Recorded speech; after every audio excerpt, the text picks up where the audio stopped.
Good morning, ladies and gentlemen. On behalf of Colonel Jason Hokai, Vice Commander, 52nd Fighter Wing, and the Air Force Sergeants Association, welcome to Sabre Nation's 6th annual breakfast ceremony in honor of National POW MIA Remembrance Day. Today, the 52nd Fighter Wing pays special tribute to the prisoners of war, those missing in action, those not yet accounted for, and their families. I am Airman First Class Jared Deesberg from the 52nd Communications Squadron, and I am honored to be your MC for this event.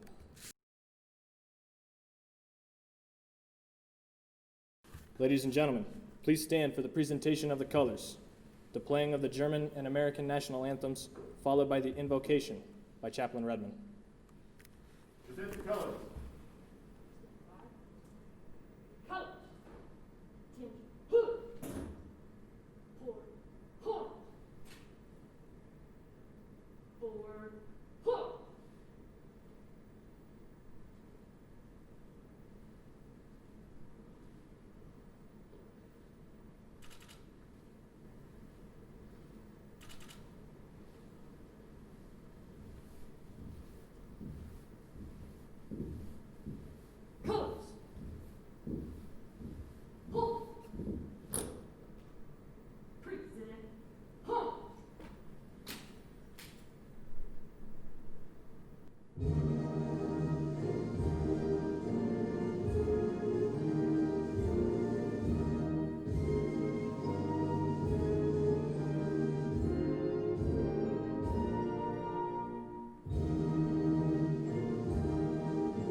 Ladies and gentlemen, please be seated.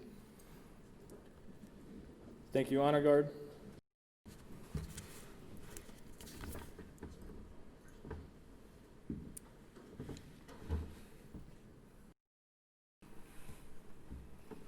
Let us pray.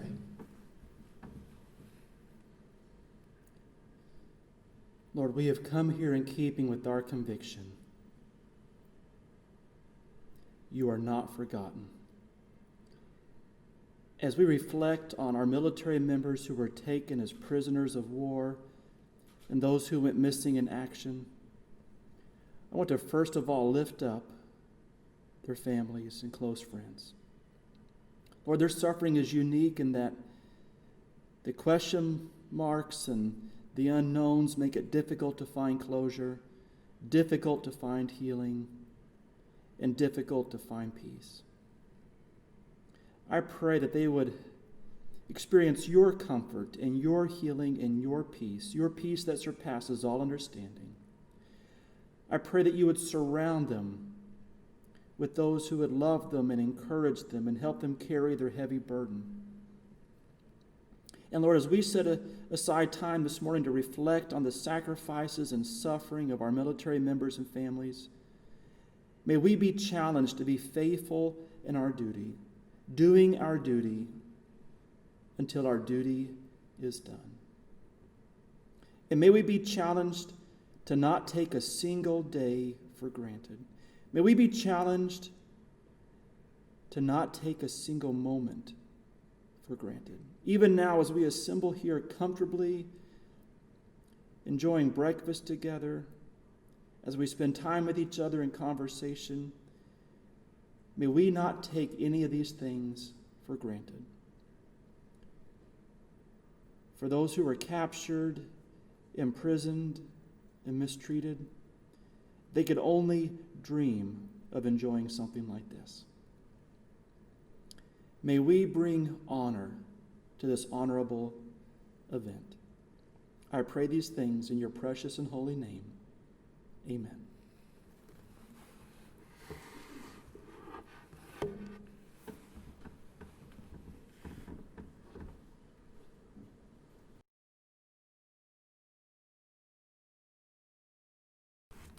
Thank you, Chaplain Redmond, for those inspiring words. At this time, we would like to introduce our distinguished guests with us today. Please hold your applause until everyone is introduced. From the 52nd Fighter Wing Leadership Team, Vice Commander Colonel Jason Hokai, and Command Chief, Chief Master Sergeant Stephanie Cates. From the 52nd Operations Group Command Team, Colonel Christopher Smith and Chief Master Sergeant Mark Rogers. From the 52nd Munitions Maintenance Group Command Team, Colonel Michael Clancy and Chief Master Sergeant Veronica Blandberg. From the 52nd Mission Support Group Command Team, Colonel Betsy Ross and Chief Master Sergeant Stephen Matthews. From the 52nd Medical Group Command Team, Colonel Alicia Smith and Chief Master Sergeant Marisol Losada. We also welcome all other commanders, honorary commanders, chiefs, first sergeants, and members of the 52nd Fighter Wing for joining us today.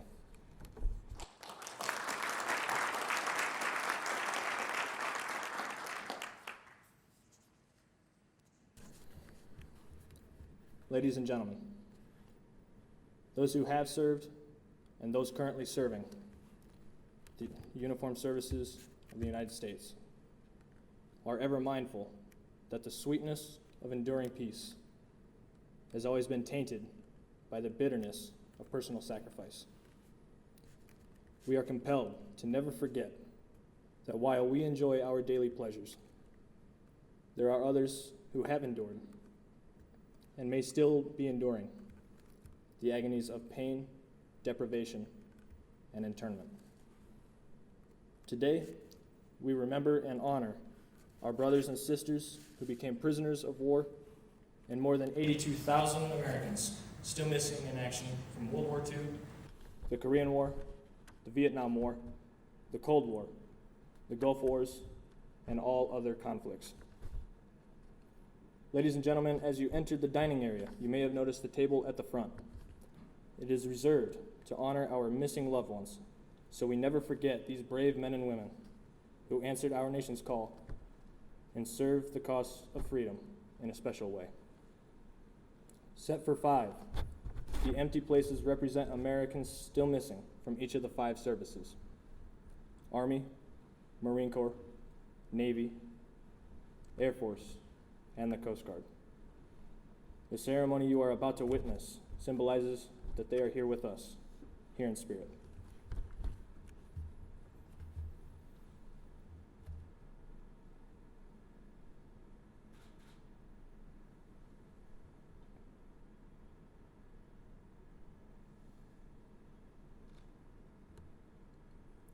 The table is round to show our everlasting concern for our missing men and women. The tablecloth is white, symbolizing the purity of their motives when answering the call to duty. The single red rose displayed in a vase reminds us of the life of each of the missing and the loved ones and friends of these Americans who keep the faith, awaiting answers. The vase is tied with a red ribbon, a symbol of our continued determination to account for our missing.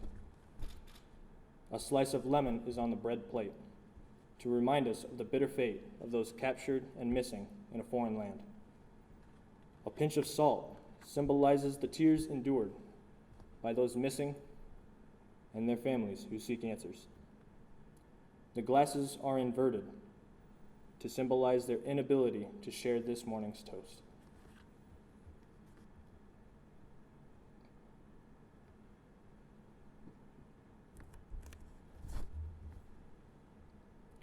The chairs are empty,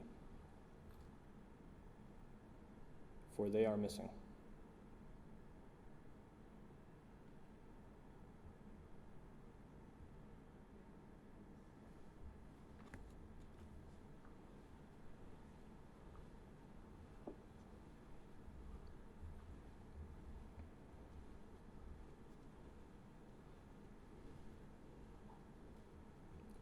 Ladies and gentlemen, let us now stand and raise our glasses to toast America's honored POW MIAs and to the success of our efforts to account for them. To all POW and MIAs, you are not forgotten.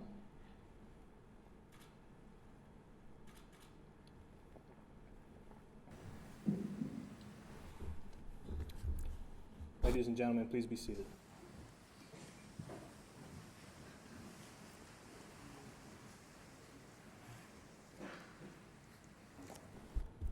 Without further ado, breakfast is now served. I would like to invite the head table to lead us through the buffet line. Please wait for the ushers to let you know when your table is ready for the buffet line. Ladies and gentlemen, due to the current climate and COVID restrictions, our guest speaker, Mr. Roland Gall, was kind enough to record an interview for us to watch. Mr. Gall was born in Diekirch, Luxembourg on October 27, 1955. He graduated from Lycée Classique de Diekirch in 1975. He continued his higher education at the Royal Military Academy in Brussels, Belgium, as an officer candidate of the Luxembourg Army. Mr. Gall then served as a primary school teacher for 1 year and also worked at the State Savings Bank for 7 years.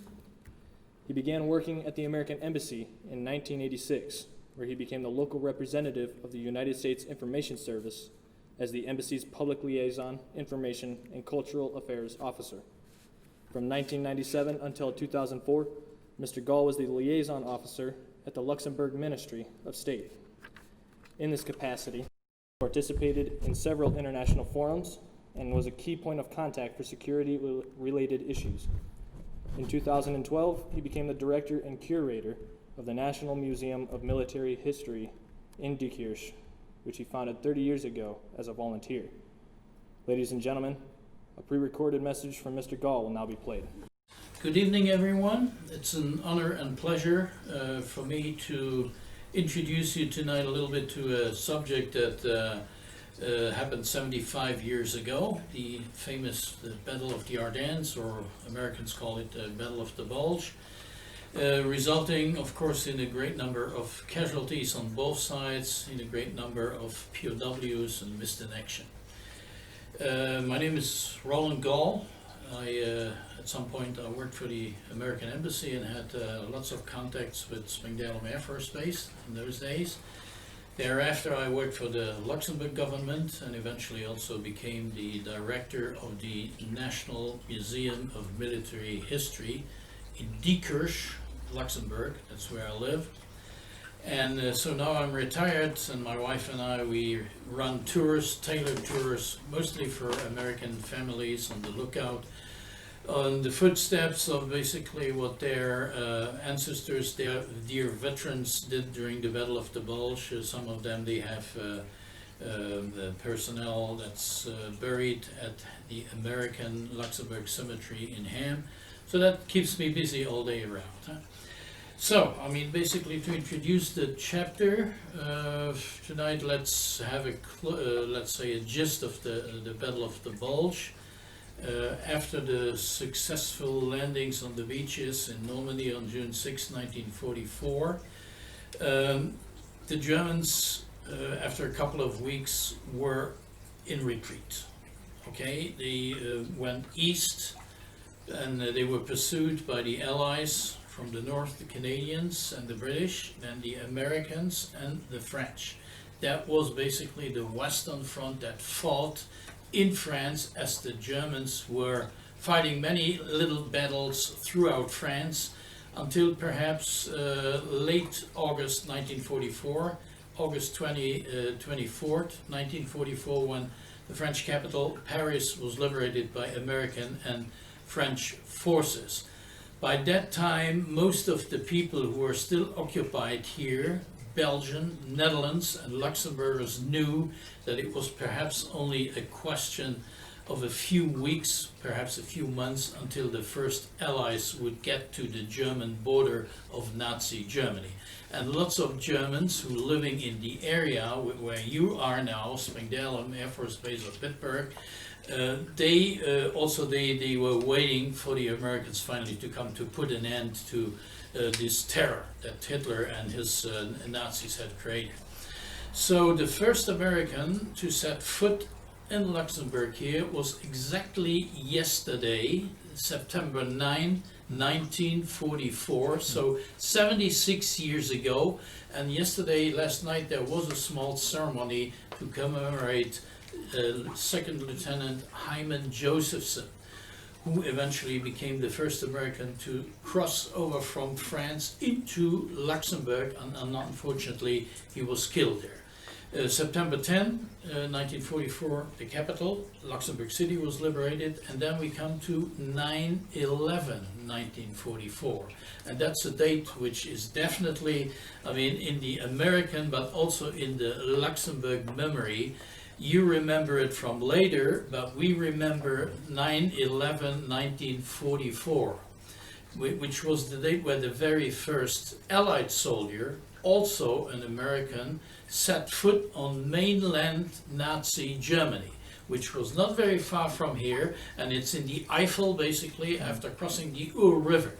So, and that made the world news of the free world, because after the report was given to the wire services, I mean, they flashed the news all around the world that the first Americans had reached the German border.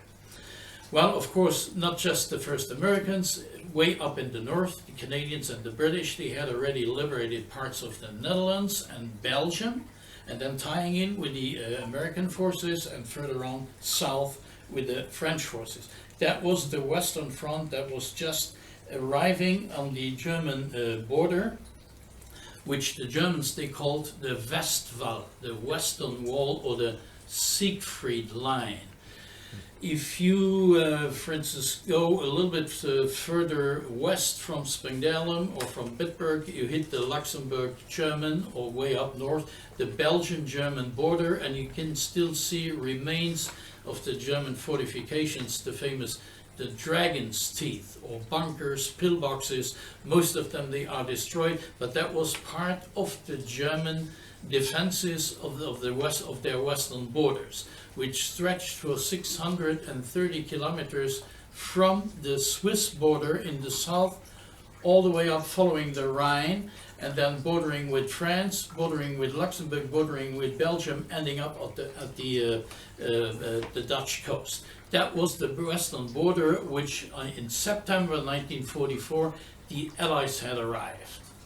The Germans had retreated to their territory and were busily trying to organize the defense of their mainland, because at any moment, I mean, they could expect being attacked, being invaded by the Western powers. But let's not forget, on the Eastern Front, the Soviets, they were already banging on the door there. So Germany was basically in a plier, in a jaw. On the Western side, the Western Allies, on the Eastern side, the Soviets. And each day, of course, the Soviets were gaining terrain, whereas on the Western Front, the Western Allies, there was some kind of a little bit dispute, arguments, for instance, between the two larger ones, the Americans and the British, the view how Germany should be invaded, how Germany should be defeated.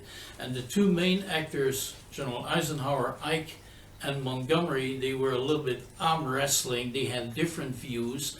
Montgomery, he was for the one thrust attack towards Germany, but under British command. And then of course, most American generals didn't want that, of course. But Ike, of course, being a military commander of the Allies, the supreme commander, but at the same time he had to be a diplomat, he sometimes had to give in. So he yielded basically to Montgomery's initiative, Operation Market Garden in the Netherlands, which was an airborne assault and tank joint operation, which after it was knocked off, bringing virtually nothing, just killed and POWs and disappeared. The British, they called it nonetheless a limited success. But it was knocked off by the end of September. But then the Americans tried to do better. Looking at the map, they found one weak spot in the entire Western Front area, which was basically from the town of Aachen towards Monschau. That was the shortest distance to get to the Rhine in the area of Cologne. Once you control the Rhine, you can pierce into the heart of industrial Germany and defeat Germany easier. So the shortest distance was basically through an area which became very infamous afterwards, the name of the Hürtgen Forest. Hürtgen Forest is a very dense, dark and spooky forest, a very difficult terrain with very little dirt trails. Practically there was no tarmac roads in those days, there were bad maps and so forth. But the American generals, looking at the map, especially the 1st American Army, which was north, commanded by General Hodges, this is the area we're going to cut right through that little forest, and then in a few days we'll be on the Rhine. It resulted in a battle that lasted a few months, and it called for numerous casualties on the American and on the German side. Thank God this operation was interrupted by the German Battle of the Bulge. The Germans, they were faster and they launched their offensive on December 6th. Yeah, by total surprise, December 16, 1944, early morning hours, a huge artillery barrage went down on the 1st American Army positions, and more specifically in the area here, the German-Luxembourg border area, the Belgian-German border area we call the Eifel or the Ardennes. Because the Germans knew that the Ardennes had been used, especially by the Americans here, as an R&R, a rest and recreation area, for troops that badly needed a rest or needed to be rebuilt as a result from this offensive at the Hürtgen Forest, which had a voracious appetite for human lives. So the Ardennes here, in Luxembourg and in Belgium, they were only thinly held by American troops that were understaffed. They had lost their equipment, and the idea was basically keep them there. We still have them close to the front if something would happen, and we could call on them. But during that time, there was a steady stream of replacements and let me say replacement at that time was a bad word, so they called it reinforcements. Green soldiers, some very young, that had just completed their basic training in the US and then were quickly transited through France and to fill out the gaps and to rebuild these decimated units. Some of these units, we'll find them during the Battle of the Bulge, became famous for the very first days, and I'm going to focus a little bit more on those, because that's where I get my knowledge from: POWs, MIAs, and casualties, and so forth. I'm talking about especially the 28th U.S. Infantry Division, the Pennsylvania National Guard, or the Red Keystone Division, that had claimed the responsibility for the defense of the Luxembourg-German border area on the south shoulder of the Battle of the Bulge. And thanks to them, they resisted for 3 days. The Germans were thrown off balance and lost valuable time, so that's why Bastogne further on did not get captured. But more about that later. Huh? So December 16, after this huge artillery barrage, communications did not work on the US side. Field telephones had been cut because of the artillery barrage. The first American small garrisons in villages, we're talking about sometimes squads or platoons, they all reported were attacked by strong German infantry. During that time, the German, as it was getting lighter, firefights already developed infantry against infantry in this very difficult terrain, the Our and Sauer River valleys. It's like a V shape. So the Germans first had to come down, cross a river, and then go uphill to penetrate further west. Thank God, along the Luxembourg-German border, all the villages had small American garrisons. The Germans had some armored vehicles and so forth, but it took time to cross the Our River because there were no bridges. So engineers had to come and at daylight had to start constructing. By that time, the Americans had already recovered from the shock, and of course they used their artillery on the German crossing points, so that the Germans had a tremendous amount of problems crossing the river and getting their armored vehicles across. So valuable time was already lost there. Most of the American units in the Luxembourg or further up north in the Belgian villages in the area of Saint-Vith, they defended themselves extremely well, especially in the Saint-Vith area, which is in the Belgian-German border area. They had a totally green division that had not seen combat in World War II yet. They only arrived here early December to replace a battle-weary other unit that fought in the Hürtgen forest to take basically their position and then get offensive or get ready to invade Germany at that time. The 106th Infantry Division, the Golden Lion Division, which unfortunately had about 7,000 men captured in the Saint-Vith area. And you'll be interested to know, as recently as last year in December, there is now an American memorial there paying tribute, or basically remembering the 7,000 POWs. That's for the moment the only monument that I know of which is dedicated to American POWs. We can talk about that later. I mean, if you, it would be worth a visit there. Huh?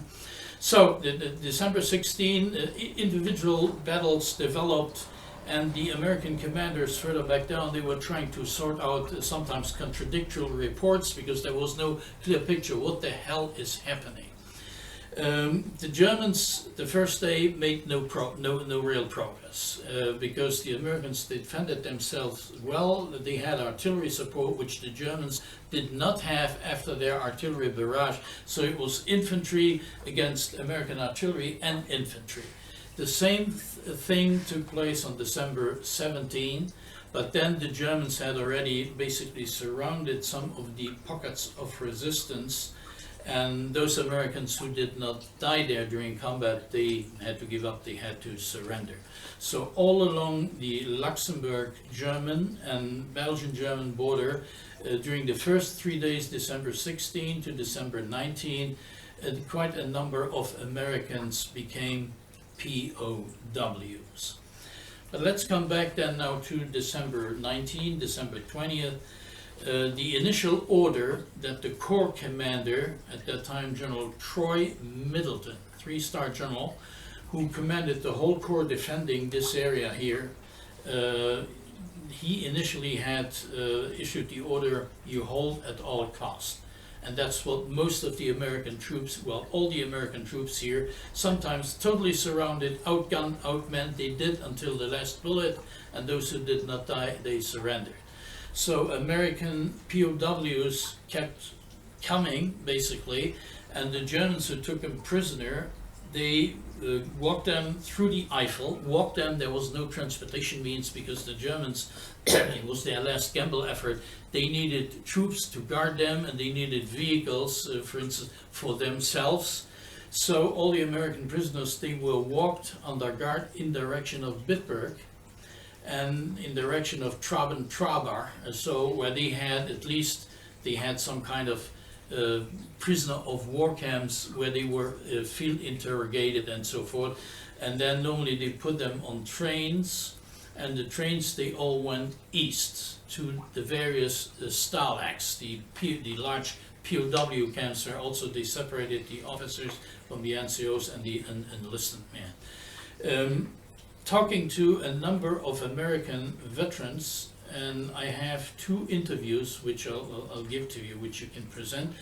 On the front line, for instance, when the Germans surrounded them, when they had to hands up and drop their weapon, they were normally fairly treated. I mean, the Germans, with some exceptions, there were always exceptions, they were frontline soldiers, the Americans were frontline soldiers.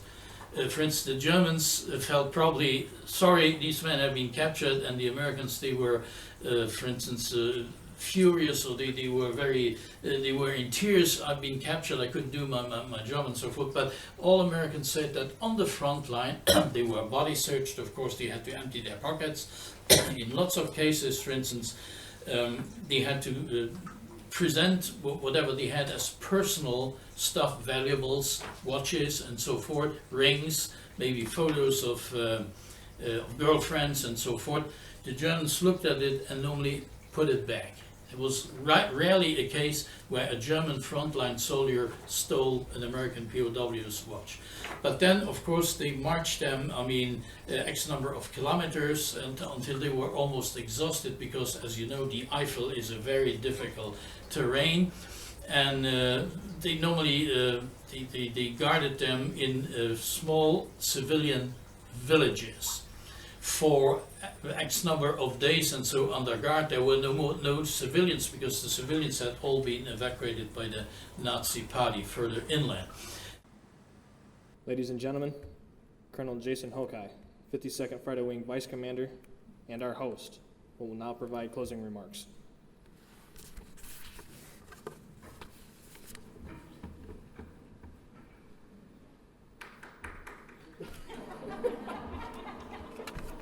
Don't clap for me, clap for the team. Thank you very much. Fantastic job being an MC. I thought it went very well. I was to the honor guard. I think this is the first time I've ever seen all 5 services represented at a POW table. That was really, really nice. Thank you. Chaplain Redmond, thank you for your kind words as well. To all of us sitting here, thank you for taking the time this morning to be here and help celebrate, if you will, or help remember POWs and MIAs. Because really it's for those people that are remaining that still don't know what their family members have gone through or what has happened to them, of why we have this flag, of why we have this day, because it's looking for that closure, like you talked about at the very beginning. And so just to take a moment, it was only 2 weeks ago that I was on a VTC with General Harigian, and we were talking about a aircraft crash that they had recently found from World War II, and actively today we are still finding those type of things and trying to find remnants of who might have been in that airplane, figuring out whether it was an American or not, and going through that process. So these efforts continue to today, again, to get that closure for family, for friends, with regards to our POWs and MIAs. So thank you for being here, and for those who couldn't be here. Thank you to the club staff. I think this is the first time I've been in the club since COVID, so thank you very much for that. It was a fantastic breakfast.